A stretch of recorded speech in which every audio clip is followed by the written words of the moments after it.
जय हिंद, वंदे मातरम। साथियों अगर आप यूपी होम गार्ड की तैयारी कर रहे हैं तो ये वीडियो आपके लिए बहुत ही इंपॉर्टेंट है, क्योंकि साथियों मैं यहाँ डेली रिपीटेड प्रश्न की सीरीज लेके आता हूँ जो कि आपकी परीक्षा की दृष्टि से बहुत इंपॉर्टेंट है। तो आप हमारे साथ क्लास को पूरा देखते रहिए और अंत तक देखते रहिए, और जो भी नए लोग हैं वो हमारे साथ वीडियो को पूरा जरूर देखें, ताकि आप लोगों के अंदर विश्वास मैं पैदा कर सकूँ कि हाँ, ये सभी प्रीवियस प्रश्न होते हैं जो कि पिछली परीक्षा में पूछे जा चुके हैं। तो आप हमारे साथ जुड़े रहिए। तो चलिए आज की क्लास को स्टार्ट करते हैं बिना किसी देरी के। साथियों तो आज की क्लास का हमारा पहला प्रश्न क्या हो जाएगा?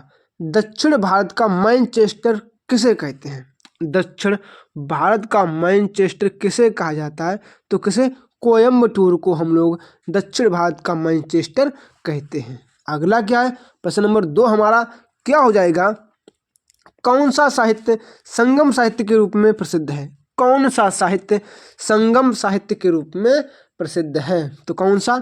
जो तमिल साहित्य, क्या तमिल साहित्य को संगम साहित्य के नाम से जाना जाता है।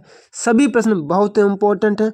अगर आपको किसी अन्य प्रश्न का उत्तर आ रहा है तो कृपया मुझे कमेंट बॉक्स में कमेंट करते रहें।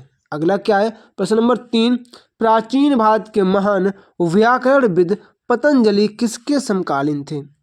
जो पतंजलि थे ये किसके समकालीन थे? तो पुष्यमित्र सिंह के समकालीन थे। अगला क्या है? प्रश्न नंबर हमारा 4, जंग लगने पर लोहे का भार। साथियों जब लोहे में जंग लग जाती है तो उसका भार कैसा होता है? बढ़ जाता है। Option number A right answer करेगा। जंग लगने पर लोहे का भार बढ़ जाता है, आपको याद रखना है। अगला क्या कह रहा है साथियों? जो प्रश्न नंबर 5 है हमारा, कर्क रेखा निम्नलिखित में से किस राज्य से गुजरती है? मतलब किन किन राज्यों से गुजरती है? तो साथियों कहाँ? गुजरात, झारखंड, मिजोरम, राजस्थान, गुजरात और मध्य प्रदेश, झारखंड, त्रिपुरा, मिजोरम, लेकिन असम से नहीं गुजरती है। तो ऑप्शन नंबर जो सी है इससे नहीं गुजरती है। 1, 2 और 4 किस में? तो ऑप्शन नंबर सी में, तो ये सही हो जाएगा। अगला क्या है यहाँ पर हमारा? जो प्रश्न नंबर 6 है ये क्या कह रहा है? निम्नलिखित में सुमेलित नहीं है, इनमें से कौन सा सुमेलित नहीं है? MS वर्ड में डॉक्यूमेंट बनता है, बिल्कुल ठीक है। MS एक्सेल में XL ये भी ठीक है। MS पॉइंट JPG ठीक है। MS पावर पॉइंट, तो ऑप्शन नंबर जो डी है ये हमारा गलत हो जाएगा। अगला क्या है? प्रश्न नंबर 7, संविधान सभा के पहले अध्यक्ष कौन थे? संविधान सभा के पहले अध्यक्ष कौन? डॉक्टर सच्चिदानंद सिन्हा ये संविधान सभा के पहले अध्यक्ष थे, अस्थायी अध्यक्ष। ठीक है, चलिए अगला क्या है यहाँ पर हमारा? जो प्रश्न नंबर 8 है ये क्या कह रहा है? एक ग्रंथि जिसमें अंतःस्रावी और बहिःस्रावी दोनों कारक होते हैं, उस ग्रंथि का नाम बताइए जो अंतःस्रावी और बहिःस्रावी का दोनों का कार्य करती है। तो वह अग्न्याशय हो जाएगी। ऑप्शन नंबर जो सी है राइट आंसर हमारा क्या हो जाएगा? अग्न्याशय। आपको याद रखना है, परीक्षा की दृष्टि से बहुत इंपॉर्टेंट है। अगर आपको किसी भी प्रश्न का उत्तर आ रहा है तो कमेंट बॉक्स में कमेंट करते रहिए। अगला क्या है? प्रश्न नंबर 9, भारतीय राज्यों में मुद्रा बिल होने के लिए एक बिल को कौन प्रमाणित करता है? भारतीय राज्यों में मुद्रा बिल होने के लिए एक बिल को कौन प्रमाणित करता है, ये आपको बताना है। तो कौन करेगा? राज्य विधानसभा का अध्यक्ष। राज्य विधानसभा का अध्यक्ष करेगा। ऑप्शन नंबर ए हमारा राइट आंसर हो जाएगा, आपको याद रखना है। अगला क्या साथियों? यहाँ पर जो हमारा प्रश्न नंबर 10 है ये क्या कह रहा है? वनों की कमी, नगरीकरण और प्रदूषण का बढ़ना सभी निम्नलिखित किस कारण से हैं? देखो ये सभी ग्रीन हाउस प्रभाव किसके? इसी के तो कारण होंगे। नहीं, वनों की कमी, नगरीकरण और प्रदूषण का बढ़ना, ये सभी आबादी पॉपुलेशन बढ़ रही है, इस कारण पेड़ काटे जा रहे हैं, नगरीकरण हो रहा है। ठीक है, तो इसके आबादी बढ़ने के कारण ये सब कुछ हो रहा है। अगला क्या है? प्रश्न नंबर 10, निम्नलिखित केंद्र शासित प्रदेशों में सर्वाधिक बड़ा आकार किसका है? सबसे बड़ा केंद्र शासित प्रदेश इसमें कौन सा है? तो कौन सा होगा? पांडिचेरी हो जाएगा। ऑप्शन नंबर डी हमारा राइट आंसर हो जाएगा। साथियों जितने प्रश्न परीक्षा की दृष्टि से बहुत इंपॉर्टेंट हैं तो कृपया वीडियो को अंत तक देखते रहें, ताकि आप ये सभी प्रश्न अच्छे ढंग से कर सकें। अगला क्या साथियों यहाँ पर हमारा जो प्रश्न नंबर 12 है ये आज का क्या हो जाएगा? कौन सा जीवित पक्षी विश्व का सबसे छोटा अंडा देता है? तो हमिंग बर्ड जो पक्षी है ये विश्व का सबसे छोटा अंडा देता है। अगला क्या है यहाँ पर हमारा प्रश्न नंबर 13 है, बेटी बचाओ बेटी पढ़ाओ कार्यक्रम योजना किससे संबंधित है? देखो साथियों, जो बेटी बचाओ बेटी पढ़ाओ योजना है ये क्या भारत में गिरते हुए शिशु लिंगानुपात का समाधान एवं महिलाओं का सशक्त बनाना है।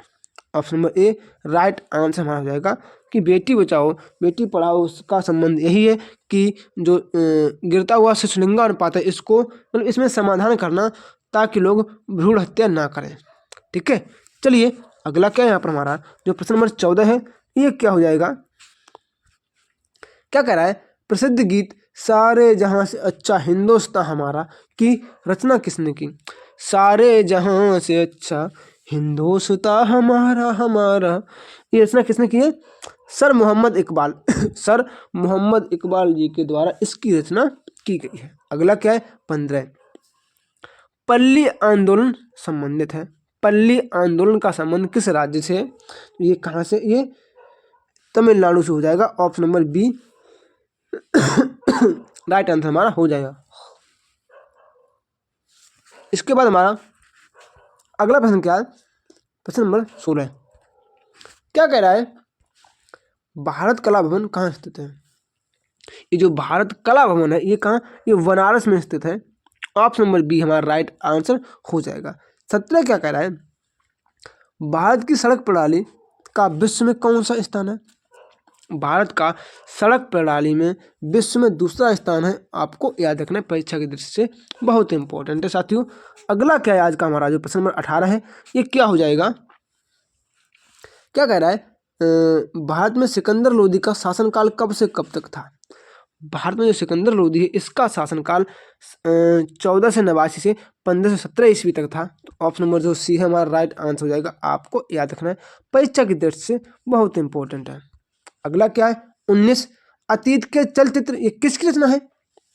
जो अतीत के चलचित्र हैं ये महादेवी वर्मा जी की रचना है, जो कि फर्रुखाबाद में इनका जन्म हुआ था। बहुत इंपॉर्टेंट है, आपको याद रखना है साथियों। जो भी मैं आपको ऐसे ओरली बता रहा हूँ ये भी आपको याद रखना है क्योंकि ये बहुत इंपॉर्टेंट है। कोई भी चीज़ आपको बिल्कुल भी मिस नहीं करनी है। अगला क्या है 20, उत्तर प्रदेश राज्य के क्षेत्रफल का कुल कितना भाग वन मतलब बनावट है, मतलब कितने भाग मतलब कितने % एरिया में वन है आपको ये बताना है। तो कितने बताइए, कमेंट बॉक्स में कमेंट करते रहिए भैया। तो कितने 6.88%, लगभग 7%। अगर आपको कहीं ऑप्शन 7% मिल जाए तो आप उसको भी टिक करना है। ऑप्शन नंबर बी हमारा राइट आंसर हो जाएगा।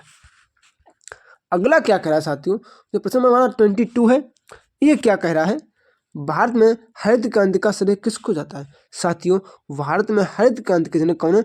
MS Swaminathan. Option number D हमारा राइट आंसर हो जाएगा। इन्हें 2024 में क्या, इन्हें 2024 में भारत रत्न से सम्मानित किया गया था। आपको ये भी याद रखना है। अगला क्या है 23, भारत में सबसे लंबी नदी कौन सी है?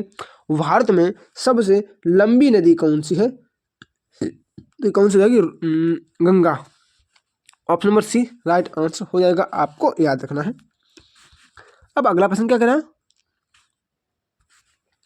हाल ही में यूरोपीय संसद के शीर्ष सम्मान Sakharov prize for freedom of thought से अलेक्सी नवाल्नी को सम्मानित किया गया। ये किस देश के नागरिक हैं? तो ये रूस के नागरिक हैं, आपको याद रखना है। और अगला क्या है जो हमारा प्रश्न नंबर 25 है ये क्या कह रहा है, सॉरी 25 क्या कह रहा है, सौर मंडल का सबसे छोटा ग्रह कौन सा है? तो बुध हो जाएगा। ऑप्शन नंबर बी आपको याद रखना है। अगला क्या है, किस पूर्व प्रधानमंत्री को शांति पुरुष मैन ऑफ पीस के नाम से जाना जाता है? मैन ऑफ पीस, तो लाल बहादुर शास्त्री को मैन ऑफ पीस के नाम से जाना जाता है, जो कि परीक्षा की दृष्टि से बहुत इंपॉर्टेंट है। आप इन सभी प्रश्नों को याद करते रहें। अगला क्या है, विश्व में चावल उत्पादन में भारत का कौन सा स्थान है? तो साथियों कौन सा है? 2nd स्थान है। पहला किसका है? तो ये चीन का है। आपको याद रखना कौन सा, चाइना देश हो जाएगा 1st रैंक पे चावल उत्पादन में। अगला क्या है 28, वर्ष 2060 तक शुद्ध शून्य ग्रीन हाउस उत्सर्जन का स्तर प्राप्त करने की घोषणा किस देश ने की है? शून्य मतलब बिल्कुल भी कोई भी ग्रीन हाउस जो मतलब गैसें उत्पन्न नहीं होंगी, तो वह सऊदी अरब ने किया है। ऑप्शन नंबर सी आपको याद रखना है। अगला क्या कह रहा है, निम्नलिखित में से किस क्रिकेट एसोसिएशन ने दुनिया के सबसे बड़े क्रिकेट बल्ले का अनावरण किया। क्रिकेट बल्ले का अनावरण किसने किया, ये हैदराबाद ने किया है। ऑप्शन नंबर जो बी है हमारा राइट आंसर हो जाएगा, आपको याद रखना है। अगला क्या है 30, उत्तर प्रदेश सरकार ने किस स्टेशन का नाम बदलकर अयोध्याबाद कैंट रखने का निर्णय किया है। अयोध्या कैंट रखने का निर्णय किसने, तो कौन सा, Faizabad. Option number A right answer करेगा फैजाबाद। अगला क्या कह रहा है,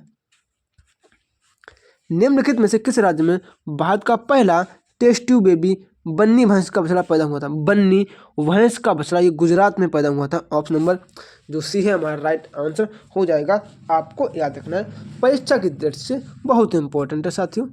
अगला यहाँ पर हमारा प्रश्न क्या कह रहा है, क्या है, देश का पहला वन्य जीव डीएनए परीक्षण विश्लेषण प्रयोगशाला का उद्घाटन किया गया था।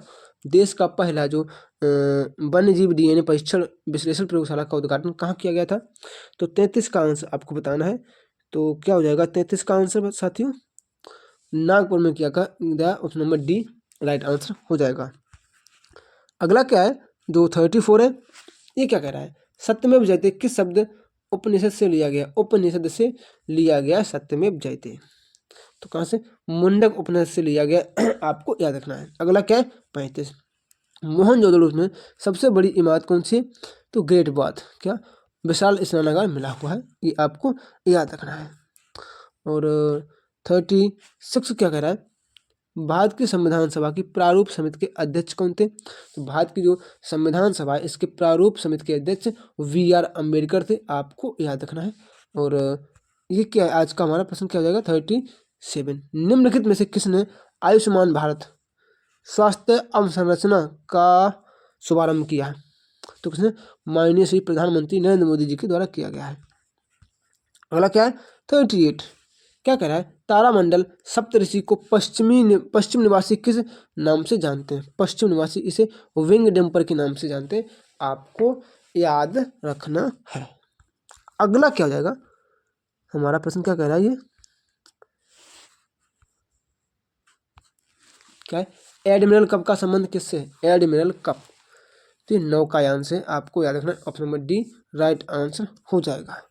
अगला क्या कह रहा है, भारत का कौन सा राष्ट्रपति निर्विरोध निर्वाचित किया गया था। तो एन संजीवा रेड्डी, नीलम संजीवा रेड्डी, आपको याद रखना है। और अगला क्या है, क्या कह रहे हैं, आवश्यक विहीनता सिद्धांत के प्रतिपादक कौन है। तो ये कौन, professor JK. Mehta, professor JK. Mehta. अगला क्या कह रहा है, सूर्य का दीप्तमान आमुख जिसे हम देखते हैं क्या कहलाता है। प्रकाश मंडल कहलाता है। Option number C right answer करेगा प्रकाश मंडल। अगला क्या है आज का हमारा प्रश्न, नर्मदा के अतिरिक्त कौन सी नदी अमरकंटक से निकलती है। तो सोन नदी, सोन नदी अमरकंटक से निकलती है, आपको याद रखना है। अगला क्या क्या है, कब अग्नि ज्वलनशील नहीं हो पाती है साथियों। कब अग्नि ज्वलनशील नहीं हो पाती है, हवा में 15% ऑक्सीजन कम होने पर। 15% अगर ऑक्सीजन कम है हवा में तो अग्नि ज्वलनशील नहीं होगी, आपको याद रखना है। अगला क्या कर रहा है, ब्रिटिश शासन को भारत से उखाड़ फेंकने के लिए इनमें से किसने फ्रांसीसियों की मदद मांगी। फ्रांसीसियों की मदद मांगी, टीपू सुल्तान ने मांगी थी। निम्नलिखित में से किसमें सर्वाधिक ऊर्जा होती है। तो नीले प्रकाश में सबसे ज़्यादा अधिक ऊर्जा होती है, आपको याद रखना है। और अगला क्या कह रहा है, प्रसिद्ध बांसुरी वादक हरिप्रसाद चौरसिया का जन्म कहाँ हुआ था। हरिप्रसाद चौरसिया जी का जन्म ये कहाँ हुआ था, बताइए भैया, इनका जन्म कहाँ हुआ था, कमेंट बॉक्स में कमेंट करके बताइए। अगला क्या है, अगला प्रश्न हमारा क्या हो जाएगा, क्या कह रहा है, वधाई कौन सी विद्या है। जो बधाई है ये बुंदेलखंड का लोक नृत्य, आपको याद रखना है। और साथियों ये आज का हमारा अंतिम प्रश्न है जिसका आंसर आप सभी लोग मुझे मेरे कमेंट बॉक्स में कमेंट करके बताओगे। और आप मुझे ये बताओगे कि आज के प्रश्नों में आपने कितने प्रश्न सही किए। मैं आपसे ये वादा करता हूँ कि अगर आप हमारी क्लास को डेली अटेंड करते रहे तो आपका जीके जीएस का स्कोर टॉप पे जाएगा। तो आप हमारे साथ ऐसे सपोर्ट करते रहिए। मिलते हैं अपनी कल की वीडियो में, तब तक के लिए जय श्री राम, राधे राधे।